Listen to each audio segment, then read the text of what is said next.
우리 한 절씩 교독하며 보도록 하겠습니다. 야고보서 5장 11절로 20절입니다. 제가 먼저 한 절 읽습니다.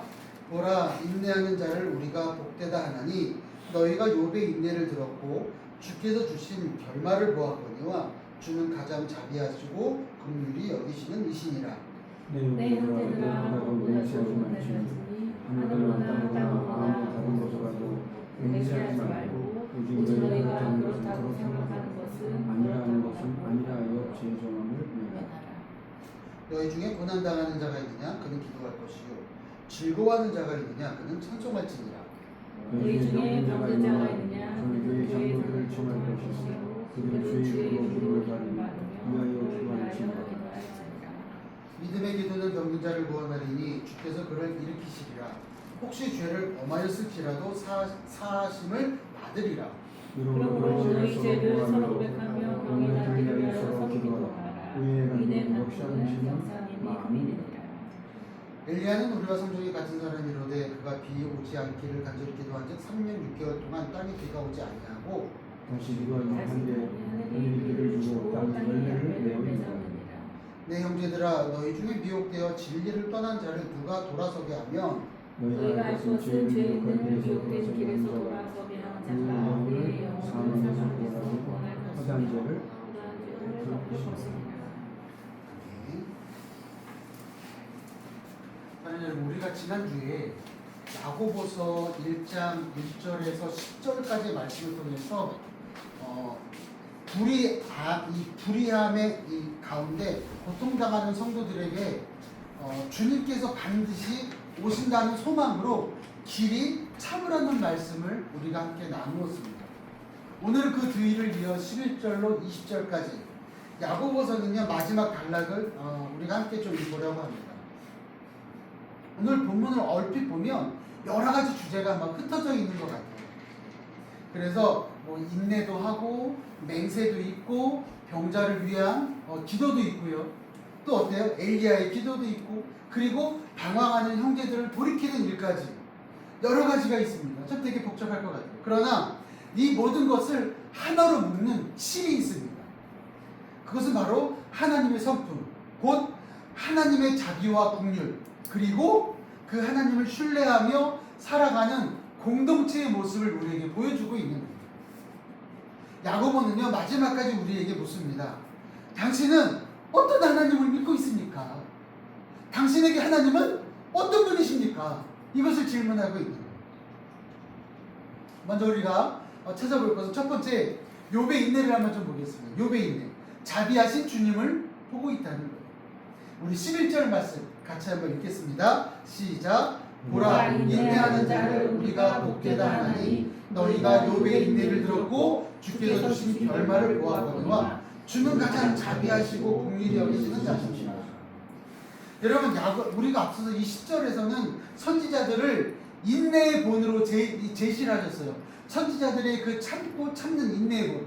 이제는 11절에서는요 욥을 그 대표적인 예로 다시 언급하기 시작합니다. 우리가 생각하는 욥은 어때요? 수없이 많은 고난, 고통을 견뎌가면서 하나님을 기대하고 하나님을 바랬던 사람. 그래서 욥의 사람하면 인내의 사람하면 우리는 욥이라고 얘기를 합니다. 그런데 여기서 중요한 것은요 야고보가 욥의 이야기를 통해서 강조하려는 그 초점이 단지 그의 어떤 강한 정신력, 잘 참는 것, 그것을 얘기하는 것이 아니라는 사실입니다. 여러분 욥기를 좀 아시는 분이라면 욥이 처음부터 끝까지 담담하게 참기만 했습니까? 아니요, 그렇지 않아요.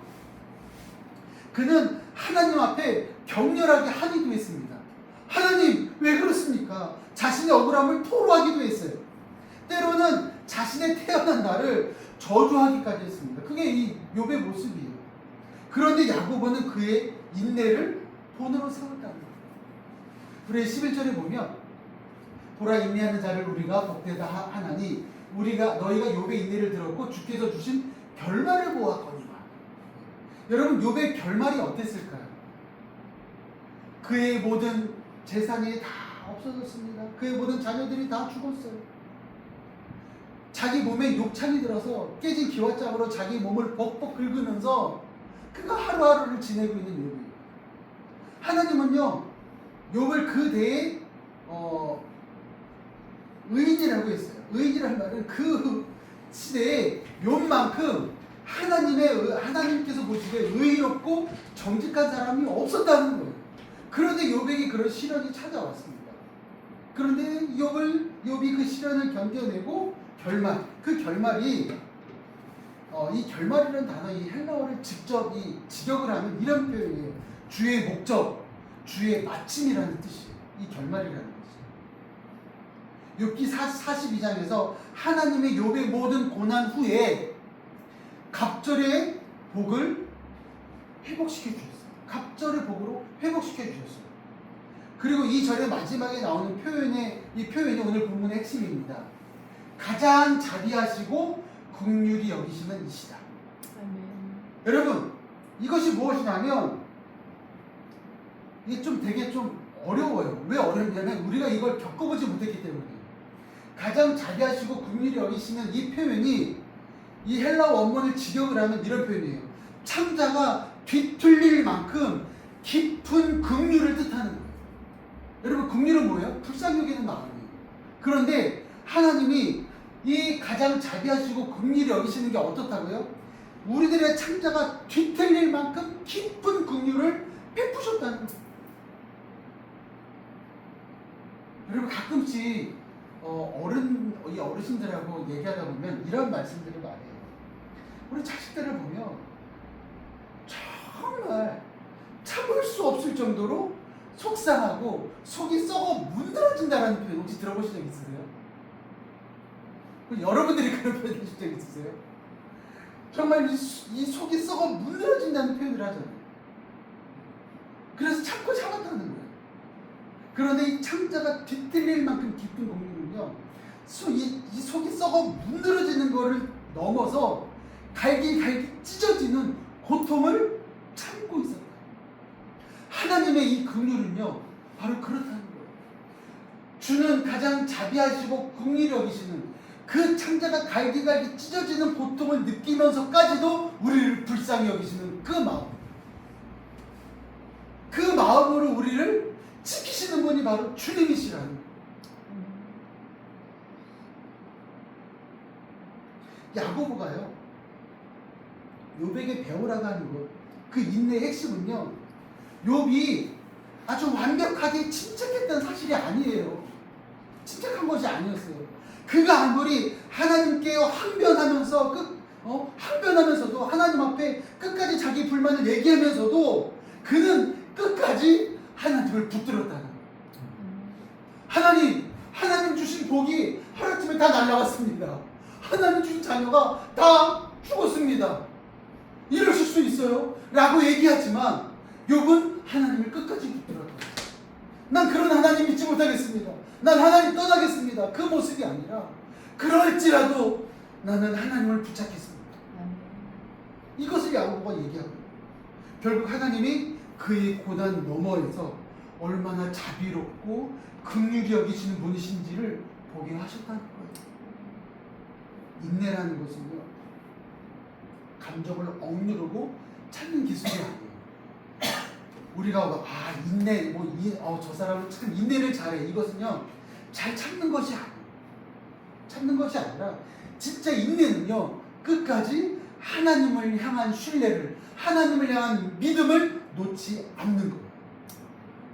전 여러분들이 이 인내를 가질 수 있기를 주님의 이름으로 소망합니다.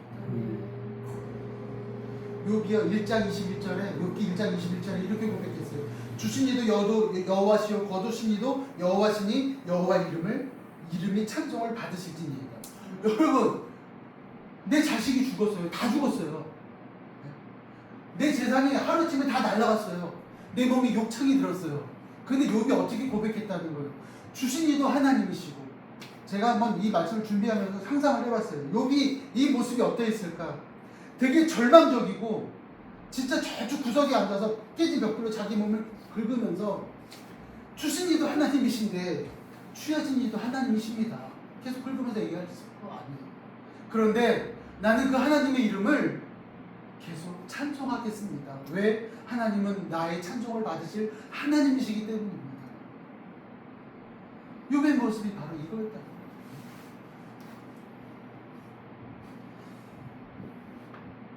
1967년 7월에 17살이었던 조니 에어렉슨 타다라는 사람이 있었습니다.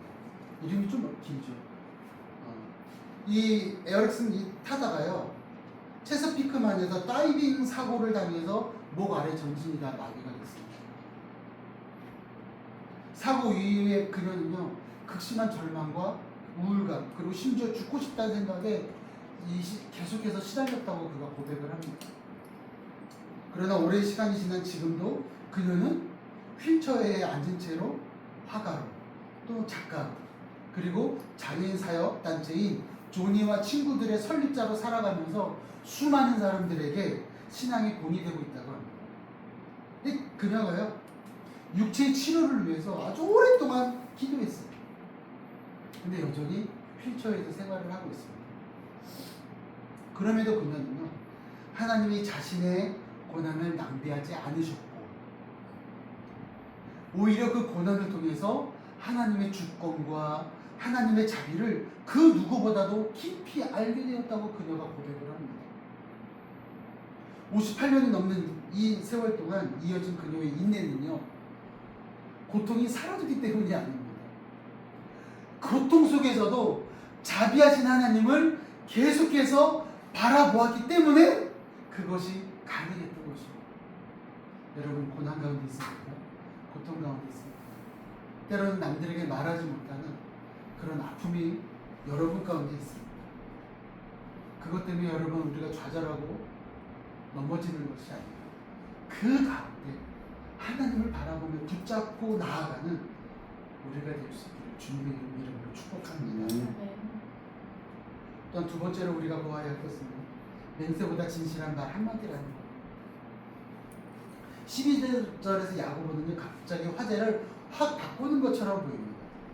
무엇보다도 내 형제들아, 맹세하지 말지니 하늘로나 땅으로나 아무 것에도 맹세하지 말고 오직 너희는 그렇다 아니다 이렇게 하라. 이는 너희가 정죄받지 않게 하려 함이라. 여러분 좀 보세요. 이거 좀 갑자기 머리가 복잡해져요. 왜요? 앞뒤 문맥이 전혀 맞지 않는 것 같아요. 하나님을 참고 그건 인내하며 하나님을 바라보라 했는데 갑자기 맹세하지 마. 맞는 건 맞는 거고 아닌 건 아니라고 말해. 갑자기 확 바뀌어버려요.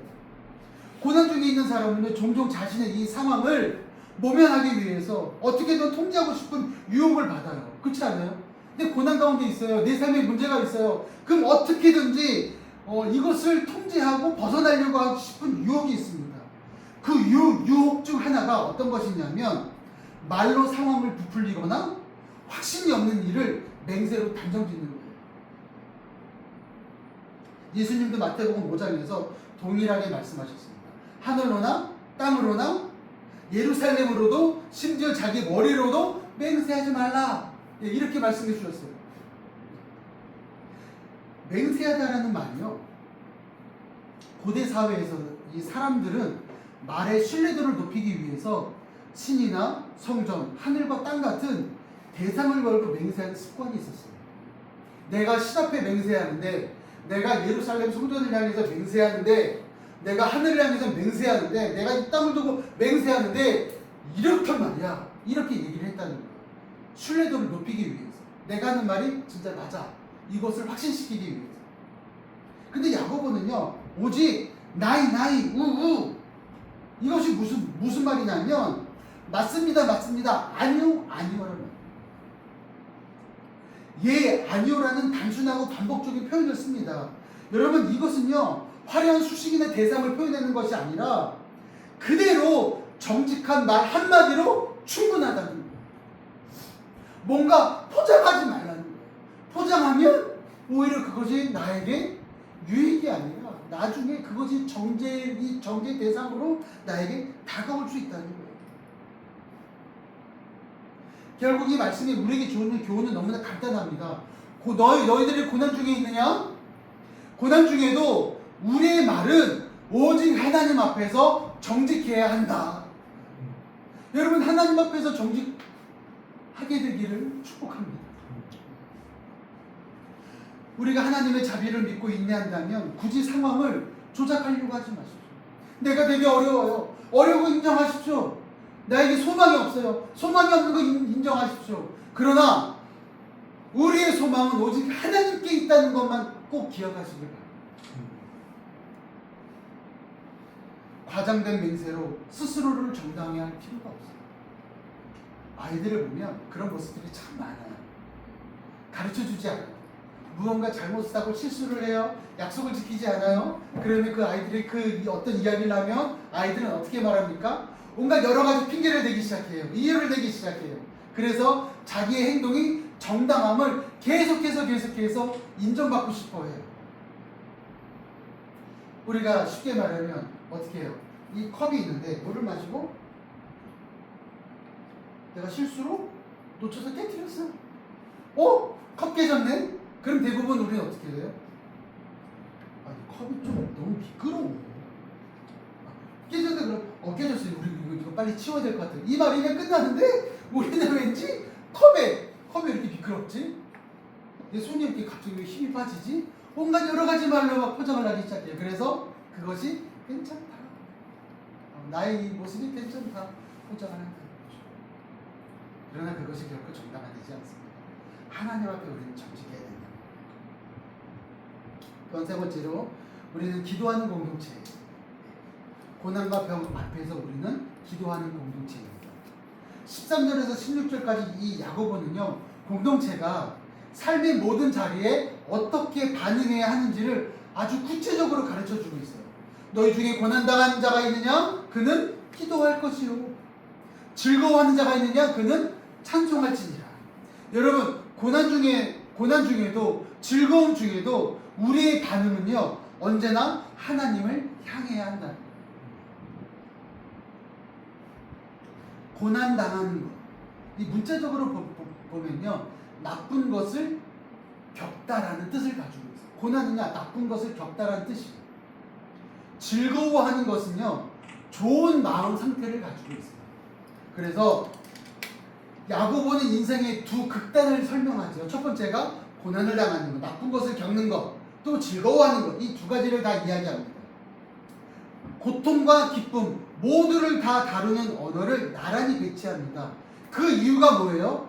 신앙이라는 것은요, 특정하게 어떤 특정 감정적인 상태만 작용하는 것이 아니라는 거예요.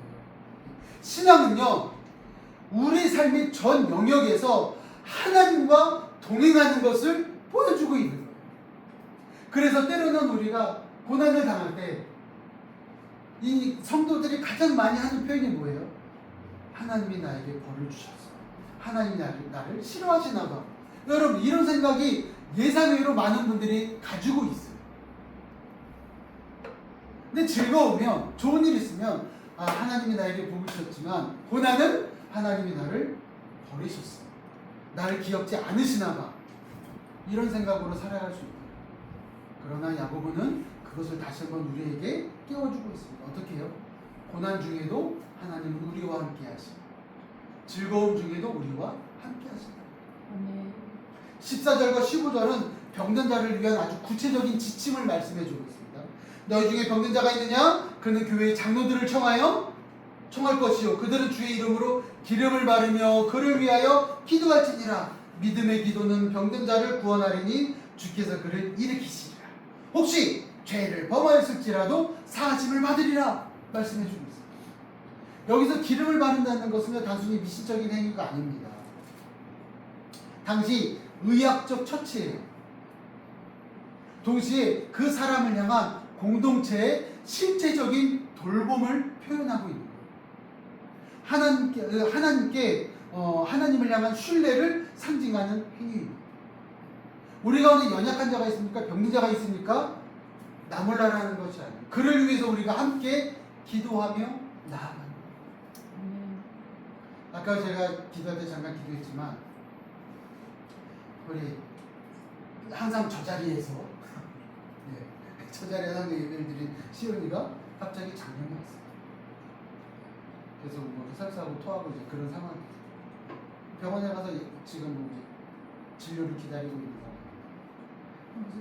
중요한 것은 우리가 그 애가 아프구나 거기서 끝나는 것이 아니라 진짜 공동체는 뭐예요? 오늘 이 야고보서 14장 15절 통해서 말씀해 주고 있는 것은 뭐예요? 성도들이 그를 위해서 함께 기도할 것을 말씀해 주고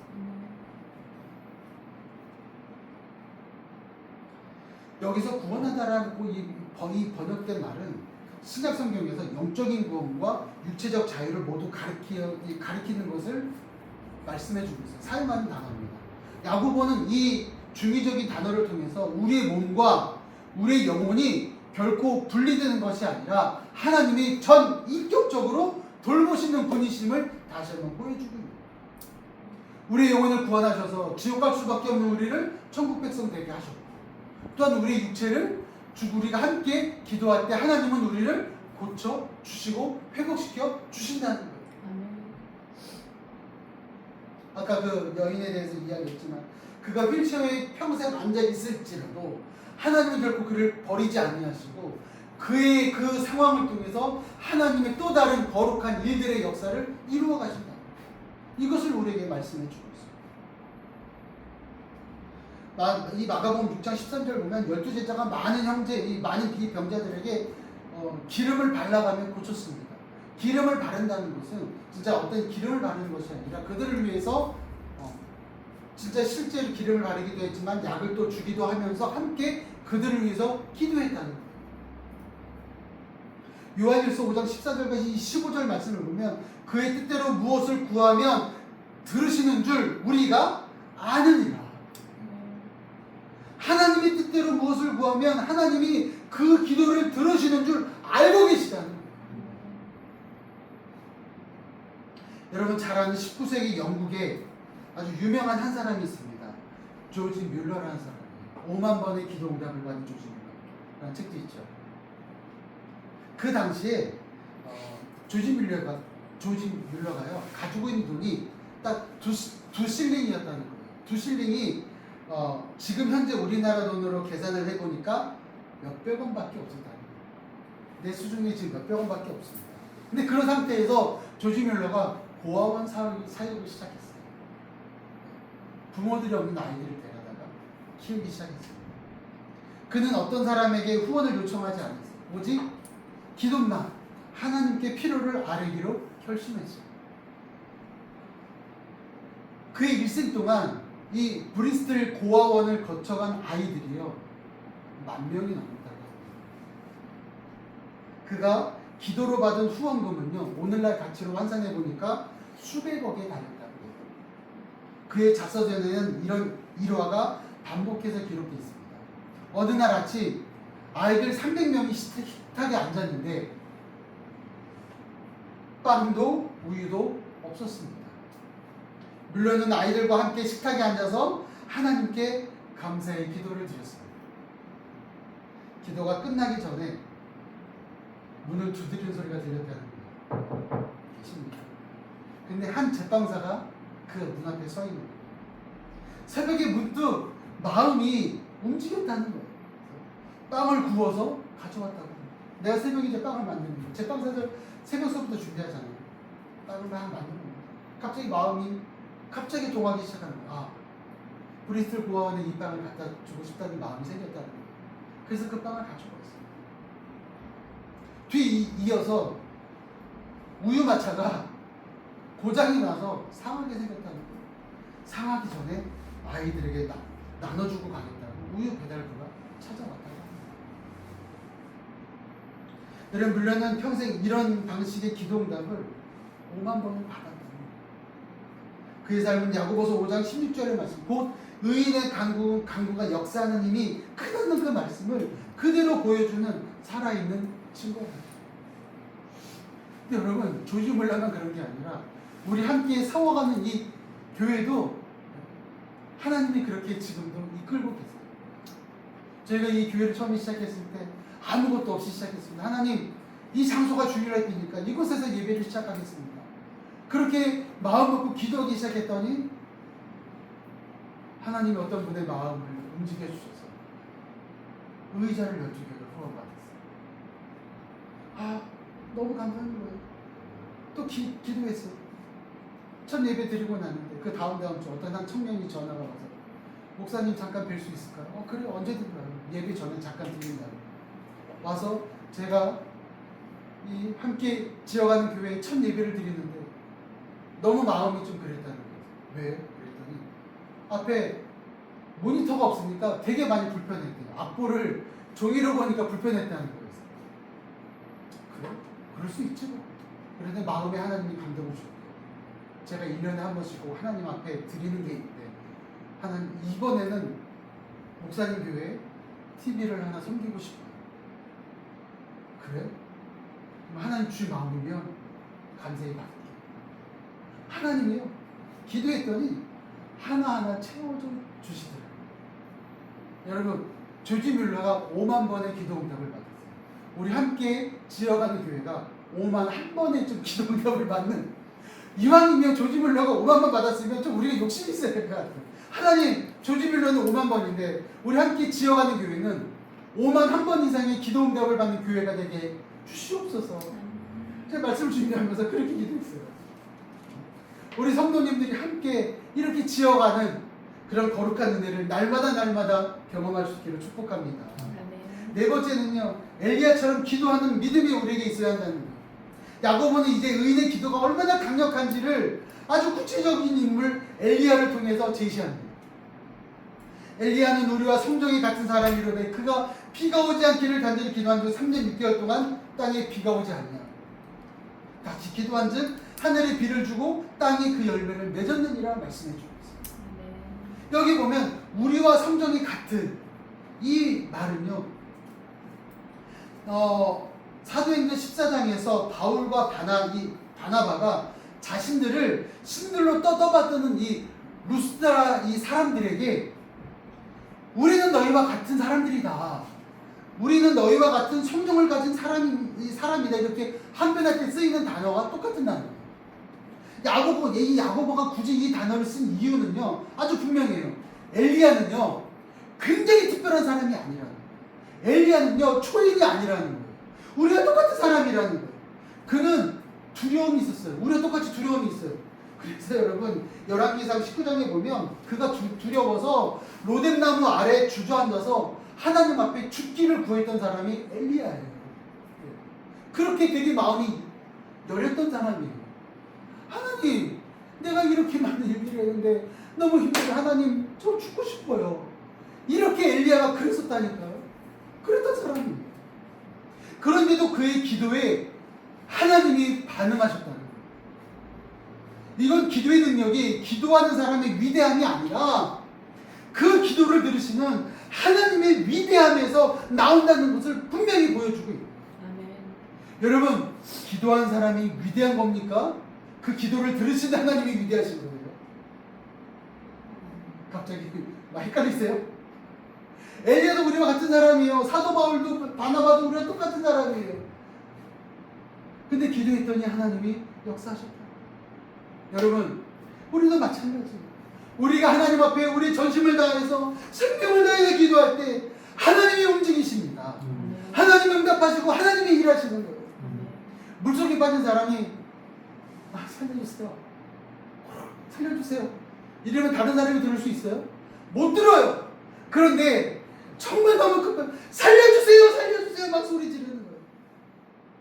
그 큰 소리를 멀리 있는 사람이 듣고 쫓아와서 그를 건져주는 것처럼 우리의 간절함과 우리의 생명을 다해서 하나님 앞에 기도할 때 하나님은 그 기도를 통해서 역사하시는 거예요. 건져주시고 살려주시는 거예요. 하나님 앞에서 체면 차릴 필요 없어요. 아니요, 하나님 괜찮아요. 내가 어렵지만 괜찮아요. 이쯤은 제가 견딜 수 있어요. 그렇게 하지 말라는 거예요. 아까 네, 아니요. 그렇다, 아니다. 확실하게 하나님 앞에 정직하게 기도하라는 거예요. 엘리야가, 바울이, 바나바가 하나님 앞에 그렇게 기도했다. 여러분, 우리는 사실 종종 기도의 능력을 아주 특별한 신앙의 영웅들에게만 국한시킬 때가 있어요. 그러나 야고보는 정반대로 얘기합니다. 엘리야도 우리와 똑같이 연약하고 우리와 똑같이 두려움에 떨었던 사람이다. 그렇다면 우리의 기도 역시 무력하지 않다는 거예요. 힘이 있다는 거예요. 우리가 붙드는 하나님이 동일하신 하나님이기 때문에. 제가 교육전도사를 했을 때 수지중앙교회라고 있습니다. 아직도 수지에 그 교회가 있는데 주일날 오후에 야외로 나가서 이제 야외 예배를 드리기로 했어요.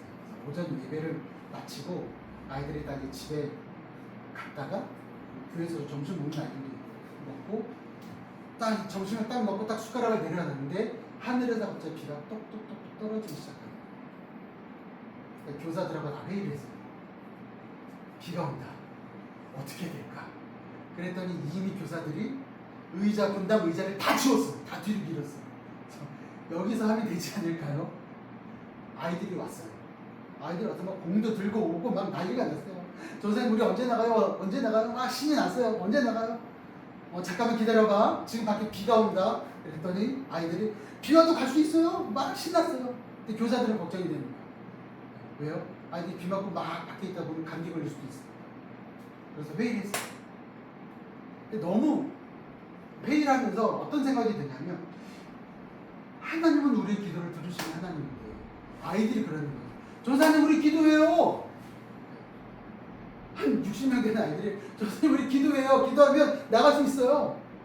기도하면 하나님 비 멈춰주실 거예요. 아이들이 그러는 거예요. 교사들은 뭐 하고 있어요? 이제 비가 막 오니까 딴 거 지금 막 계획하고 있는 거예요. 그럼 그걸 본당에서 하자. 근데 아이들이 조사님 우리 빨리 기도하고 빨리 나가야 막 이러는 거예요. 그러니까 교사들도 너무 당황하고 저도 당황해요. 제가 물어봤어요. 아이들. 얘들아 우리가 기도하면 하나님 비를 멈춰주실까? 네! 그리고 우리 같이 기도하자. 그리고 저하고 교사들하고 아이들이 짧게나마 같이 소리내서 기도해요. 하나님 우리가 지금 비가 오는데 비 멈춰주세요. 우리가 이 야외 예배를 멈추는 그 시간까지만 하나님 멈춰주세요. 제가 그렇게 기도했어요. 그러니까 아이들도 그렇게 아멘하며 같이 기도했어요. 그런데 여러분 그 기도에 맹점이 하나 있었어요. 시간을 잘 정해야 돼요. 시간을 잘 정해야 돼요. 하나님 우리가 나가는 순간부터 끝나는 그 시간까지 비를 멈춰주세요. 기도 끝났어요. 비가 멈췄을까 안 멈췄을까요? 멈췄어요. 안 멈췄어요. 안 멈췄어요. 얼마나 당황스러워요. 교사들도 자꾸 제 눈치를 저는 비 계속 와요. 많이 조금씩 와요. 근데 애들은 줄 서서 밖에 딱 서 있는 거예요. 애들은요 얼마나 믿음이 좋은지. 근데 여러분 정말 하나님이 정말 정확하시게 뭐라고 그랬어요? 나가서부터 끝날 때까지 그랬어요. 정말 여러분 저는 홍해 바다가 그거와 같지 않나 싶었어요. 아이들이 제일 앞에 있는 아이가 선생님 저희 갈게요. 그럼 딱 나가는 순간에 갑자기 비가 뚝뚝뚝 멈추는 거예요. 정말 아이들이 와 이러고 나갔어요. 근데 제가 그랬죠. 기도는 정말 시간을 하나님은 정말 정확하게 기도의 시간을 들어 응답하셨어요. 폐회 예배를 본당에서 드려야 되는데 그 자리에서 옆에 있는 공원에서 다 끝났어요. 그리고 폐회 예배를 드리고 주기도를 했어요. 아멘. 아멘과 동시에 정말 이렇게 나가놨다고 딱 틀어놓은 것처럼 비가 팍 쏟아져요. 그걸 보면서 하나님 제 믿음이 딱 여기까지네요. 우리 믿음이 딱 여기까지네요. 끝나고 집에 다 돌아간 이후에 비가 오기를 기도했어야 되는데 끝날 시간까지만 하나님 비를 멈춰주세요 했더니 하나님이요 정확하게 들어주셨어요. 여러분 하나님은 그런 하나님이세요. 우리가 기도하는 그 기도를 정확히 들어 응답하시더라고요. 근데 우리가 엘리야예요? 우리가 바울이에요? 우리가 바다바예요? 아니요. 그 아이들, 유초등부 아이들, 그 아이들의 기도를 하나님이 정확히 들으시고 응답하셨다. 네. 제가 그 모습을 보고 얼마나 하나님 앞에 부끄러웠는지 몰라요. 하나님, 저는 저 아이들보다 믿음이 더 없었네요. 제가 이렇게 믿음이 연약한다고 교사들하고요 물었어요. 너무 부끄러워서 하나님 앞에. 저희가 먼저 그렇게 아이들에게 염려하고 걱정하는 아이들에게 기도해야 되는데 오히려 아이들은 염려하지 않고 걱정하지 않고 기도했어요. 하나님 우리는 기도보다 염려와 걱정이 앞섰네요. 하나님 저희들의 부끄러움을 저희들의 연약함을 하나님 회개합니다. 기도했어요. 하나님이 그렇게 인도하십니다. 사랑하는 여러분, 오늘 우리는요 야고의 마지막 달을 함께 잠깐 보았습니다. 욥의 인내, 정직한 말, 병자를 위한 기도, 엘리야의 간절한 기도, 이 모든 것을 관통하는 하나님은요 하나님의 성품이에요. 하나님의 마음이에요. 가장 자비하시고 긍휼히 여기시는 하나님, 그의 창조가 뒤틀려 찢어지는 그 상황에 그 긍휼을 베푸시는 하나님, 우리의 연약한 기도에도 응답하시는 하나님, 이 모든 하나님의 성품은 예수 그리스도 안에서 아주 완벽하게 완전하게 드러납니다. 우리가 진리에서 떠나 방황하는 죄인이었을 때 하나님은 우리를 가만두지 않으셨어요. 우리를 구원하셨어요. 아들을 보내셔서 우리를 찾아오게 하셨어요. 우리가 죽을 수밖에 없는 영원한 사망으로 갈 수밖에 없는 우리의 영혼을 구원하시기 위해서 예수 그리스도께서 십자가에서 우리의 모든 허다한 죄를 다 용서하셨어요. 이 야고보가 편지의 마지막 문장에서 말한 바로 그 일, 죄인을 미혹된 길에서 돌이켜 영혼을 사망에서 구원하고 허다한 죄를 덮는 일, 하나님은 예수 그리스도를 통해서 우리 각자에게 이미 이루어 주셨습니다. 그러므로 오늘 그 자비의 하나님을 붙들고 살아갈 수 있는 우리가 모두가 될 수 있기를 소망합니다. 지금 고난 중에 있다면 욥처럼 하나님을 향한 신뢰를 놓지 마십시오. 꼭 붙들고 계십시오. 병들고 지친 이가 있다면 공동체와 함께 무릎으로 우리가 기도하는, 함께 지어가는 교회가 될 수 있기를 소망합니다. 그리고 길을 잃고 방황하는 형제가 있다면 정죄가 아니라 사랑으로 그를 찾아가 주십시오. 우리를 먼저 찾아오신 그 자비하신 하나님이 오늘도 우리를 통해서 그 일을 계속해서 이루어 가십니다. 이렇게 하나님 앞에 순종하며 한 걸음 한 걸음 나아가는, 함께 지어가는 모든 성도님들 될 수 있기를 주님의 이름으로 축원합니다. 아멘. 우리 함께 찬양하고